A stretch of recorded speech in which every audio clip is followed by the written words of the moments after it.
Hello students, तो स्वागत आप सभी का। तो आज हम डिस्कस करेंगे HPLT TET Hindi mock test session number 12। तो जिसने भी प्रीवियस सेशन नहीं देखे तो एक बार ज़रूर देख लीजिएगा, क्योंकि जितने भी सेशन हम अटेंड कर रहे हैं सभी सेशन आपके एग्जाम पॉइंट ऑफ व्यू से काफ़ी ज़्यादा इंपॉर्टेंट है। तो आज के सेशन में हम डिस्कस करेंगे टॉप 10 मोस्ट इंपॉर्टेंट क्वेश्चन, यानी भाषा अध्यापक के 10 मोस्ट इंपॉर्टेंट क्वेश्चन डिस्कस कर रहे हैं। पेपर वाले क्वेश्चन हम डिस्कस कर रहे हैं।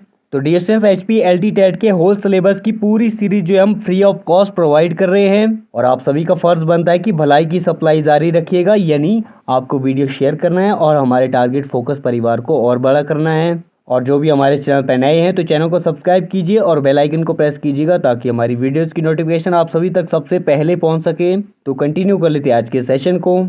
तो क्वेश्चन है, भाषा की सबसे छोटी इकाई क्या होती है? ऑप्शन दे रखे हैं शब्द, व्यंजन, स्वर या फिर वर्ण। तो जल्दी से चूज कर लीजिएगा, भाषा की सबसे छोटी इकाई क्या होती है। आप सभी ने चूज कर लिया होगा। तो भाषा की सबसे छोटी इकाई होती है वर्ण। ऑप्शन नंबर डी सही हो जाएगा। तो अगला क्वेश्चन है, हिंदी में मूलतः कितने वर्ण हैं? ऑप्शन दे रखे हैं 52, 50, 40 या फिर 46। तो जल्दी से चूज कर लीजिएगा, हिंदी में मूलतः कितने वर्ण हैं। तो आज के सेशन में हम आपका ग्रामेटिकल पोर्शन डिस्कस कर रहे हैं। आप सभी ने चूज कर लिया होगा। तो हिंदी में मूलतः वर्ण है भाई 46। ऑप्शन नंबर डी सही हो जाएगा। अगला क्वेश्चन है, हिंदी भाषा में वे कौन सी ध्वनियां हैं जो स्वतंत्र रूप से बोली या लिखी जाती है? ऑप्शन दे रखे हैं स्वर, व्यंजन, वर्ण या फिर अक्षर। तो जल्दी से चूज कर लीजिएगा, हिंदी भाषा में कौन सी ध्वनियां हैं जो स्वतंत्र रूप से बोली या फिर लिखी जाती है। आई होप सभी ने चूज कर लिया होगा। तो हिंदी भाषा में वे ध्वनि है वही स्वर, यानी ऑप्शन नंबर ए सही हो जाएगा। हिंदी भाषा में स्वर वे ध्वनियां हैं जो स्वतंत्र रूप से बोली या फिर लिखी जाती है। तो अगला क्वेश्चन है, संयुक्त को छोड़कर हिंदी में मूल वर्णों की संख्या कितनी है? ऑप्शन दे रखे हैं 36, 44, 48 या फिर 53। तो जल्दी से चूज कर लीजिएगा, संयुक्त को छोड़कर हिंदी में मूल वर्णों की संख्या कितनी है। आप सभी ने चूज कर लिया होगा। तो संयुक्त को छोड़कर हिंदी में मूल वर्णों की संख्या है 44। ऑप्शन नंबर बी सही हो जाएगा। अगला क्वेश्चन है, स्वर किसे कहते हैं? ऑप्शन दे रखे हैं जिनका उच्चारण लघु और गुरु में होता है, जिनका उच्चारण बिना अवरोध अथवा विघ्न बाधा के होता है, जिनका उच्चारण स्वरों की सहायता से होता है, या फिर जिसका उच्चारण नाक और मुंह से होता है। तो जल्दी से चूज कर लीजिएगा, स्वर किसे कहते हैं। आप सभी ने चूज कर लिया होगा। तो स्वर उन्हें कहते हैं भाई जिनका उच्चारण बिना अवरोध अथवा विघ्न बाधा के होता है। ऑप्शन नंबर बी सही हो जाएगा। अगला क्वेश्चन है, निम्नलिखित में से अग्र स्वर नहीं है। आपको इन चारों में से बताना है कि कौन सा अग्र स्वर नहीं है। ऑप्शन दे रखे हैं अ, ई, ए या फिर ऐ। तो जल्दी से चूज कर लीजिएगा, निम्नलिखित में से अग्र स्वर कौन से नहीं है। आप सभी ने चूज कर लिया होगा। तो यहाँ पर अग्र स्वर अ नहीं है, यानी ऑप्शन नंबर ए सही हो जाएगा।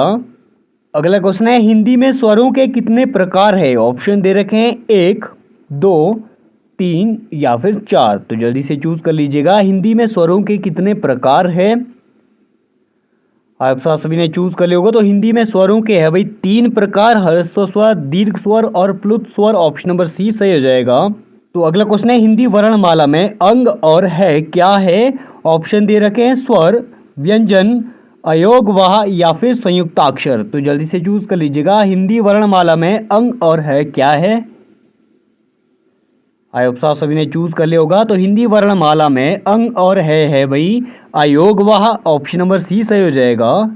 अगला क्वेश्चन है, जिनके उच्चारण में दीर्घ स्वर से भी अधिक समय लगता है वे क्या कहलाते हैं? ऑप्शन दे रखे हैं मूल स्वर, प्लुत स्वर, संयुक्त स्वर या फिर अयोगवाह। तो जल्दी से चूज कर लीजिएगा, जिनके उच्चारण में दीर्घ स्वर से भी अधिक समय लगता है वे क्या कहलाते हैं। आप सभी ने चूज कर लिया होगा। तो जिनके उच्चारण में दीर्घ स्वर से भी अधिक समय लगता है वे प्लुत स्वर कहलाते हैं। ऑप्शन नंबर बी सही हो जाएगा। अगला क्वेश्चन है, निम्नलिखित में से कौन स्वर नहीं है? यानी आपको इन चारों में से बताना है कि कौन सा स्वर नहीं है। ऑप्शन दे रखे हैं अ, उ, ए या फिर जा। तो जल्दी से चूज कर लीजिएगा, निम्नलिखित में से कौन स्वर नहीं है। आई होप सो आप सभी ने चूज कर लिया होगा। तो यहाँ पर स्वर नहीं होगा, यहाँ ऑप्शन नंबर डी सही हो जाएगा। अ उ ए ये क्या है भाई, ये स्वर है। तो आज के सेशन में इतना ही करते हैं। उम्मीद आप सभी को आज का सेशन पसंद आया होगा। तो अगर पसंद आया हो तो लाइक शेयर सब्सक्राइब कीजिए टारगेट फोकस यूट्यूब चैनल को और बने रहिए हमारे साथ। और कमेंट बॉक्स में अपने कमेंट्स ऐड कीजिएगा, हमें भी अच्छा लगता है, हमें भी एक पॉजिटिव मोटिवेशन मिलती है। तो नेक्स्ट मिलते हैं अगले सेशन में।